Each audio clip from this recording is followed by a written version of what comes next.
شام کے 5 بجے ہیں۔ السلام علیکم، یہ ریڈیو پاکستان ہے۔ تسکین ظفر سے خبریں سنیے۔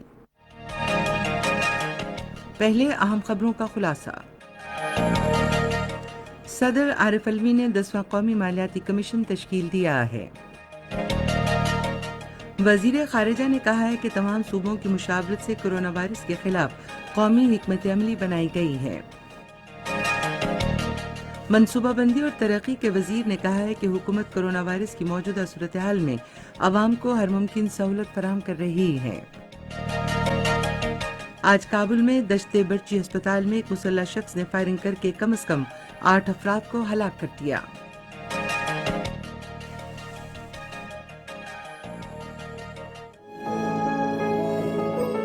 گھبرائیں نہیں، احتیاط کیجیے، کرونا وائرس سے بچاؤ ممکن ہے۔ سردی اور نزلہ زکام کے مریضوں سے دور رہا جائے۔ کھانستے اور چھینکتے وقت منہ اور ناک کو ٹیشو یا رومال سے ڈھانپا جائے۔ ہاتھوں کو بار بار اچھے صابن سے دھویا جائے۔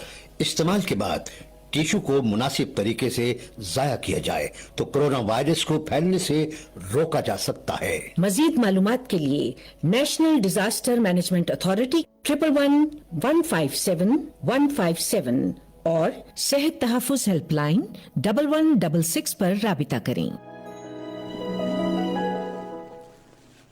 اور اب خبریں تفصیل سے۔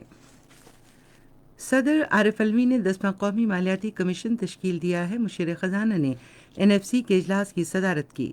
کمیشن میں ہر صوبے کو نمائندگی دی گئی ہے۔ یہ کمیشن وفاق کی قابل تقسیم آمدنی سے مرکز اور صوبوں کے درمیان وسائل کی تقسیم پر اتفاق رائے پیدا کرنے کے لیے غور و خوض کرے گا۔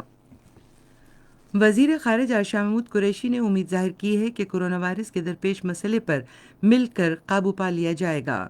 انہوں نے ان خیالات کا اظہار آج سینٹ کے اجلاس میں اظہار خیال کرتے ہوئے کیا، جس میں کرونا وائرس سے پیدا ہونے والی صورتحال پر بحث کی جا رہی ہے۔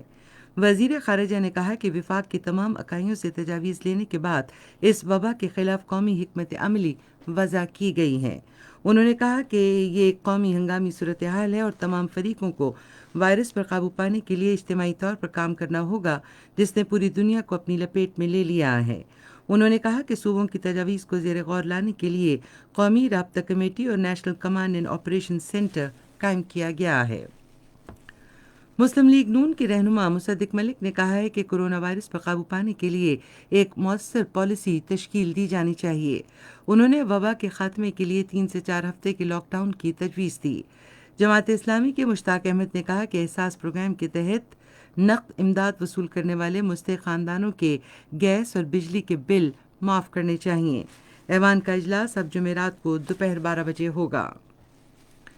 منصوبہ بندی اور ترقی کے وزیر اسد عمر نے کہا ہے کہ حکومت عوام کو کووڈ-19 کی صورتحال سے بچانے کے لیے تمام ممکنہ سہولت فراہم کر رہی ہے۔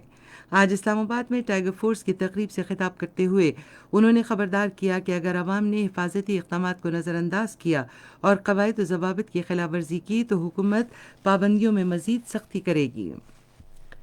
قومی کمان اور آپریشن مرکز کی ہیلتھ سروسز اکیڈمی اور عالمی ادارہ صحت کے درمیان مفاہمت کی ایک یادداشت پر دستخط ہو گئے ہیں، جس کے ذریعے کرونا وائرس سے نمٹنے کے لیے پیشہ ور صحت کے کارکنوں کو آن لائن تربیت فراہم کی جائے گی۔ یہ بات وزیر اعظم کے معاون خصوصی ڈاکٹر ظفر مرزا نے آج شام اسلام آباد میں ایک ویڈیو کانفرنس سے خطاب کرتے ہوئے کہی۔ ملک میں گزشتہ 24 گھنٹے کے دوران 593 افراد میں کرونا وائرس کی تشخیص ہوئی ہے، جس کے بعد مصدقہ مریضوں کی مجموعی تعداد 32,674 ہو گئی ہے۔ پنجاب میں اب تک 11,869، سندھ میں 12,610، خیبر پختونخوا میں 4,875، بلوچستان میں 2,061، گلگت بلتستان میں 457، اسلام آباد میں 716 اور آزاد کشمیر میں 86 افراد میں وائرس کی تشخیص ہوئی ہے۔ کرونا وائرس سے اب تک 8,555 مریض صحت یاب ہوئے ہیں، جبکہ گزشتہ 24 گھنٹے کے دوران 18 اموات کے بعد جاں بحق افراد کی تعداد 724 ہو گئی ہے۔ دنیا بھر میں کرونا وائرس سے اموات کی تعداد 2,87,613 ہو گئی ہے، جبکہ 42,71,689 افراد میں اس وائرس کی تشخیص ہوئی ہے۔